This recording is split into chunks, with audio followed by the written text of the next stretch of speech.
Hyderabad district Congress committee کے صدر اور حیدرآباد لوک سبھا حلقے کے کانگریس امیدوار محمد ولی اللہ سمیر نے مرکزی وزیر داخلہ اور B J P leader Amit Shah کے حیدرآباد میں اپنے حالیہ روڈ شو کے دوران کیے گئے ریمارکس کی سخت مذمت کی۔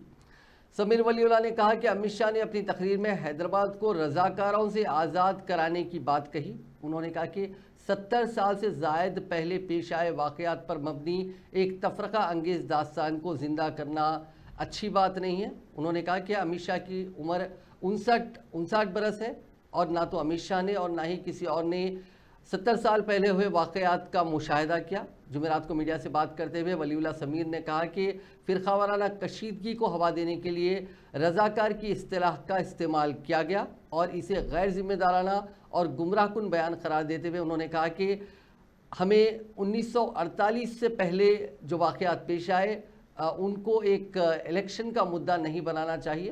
انہوں نے کہا کہ سپٹمبر 1948 میں رضاکاروں کا وجود ختم ہو گیا جب حیدرآباد کا انڈین یونین میں الحاق ہوا۔ انہوں نے کہا کہ اس قسم کی بیان بازی کرتے ہوئے امت شاہ حقیقی مسائل سے عوام کی توجہ ہٹانے کی کوشش کر رہے ہیں۔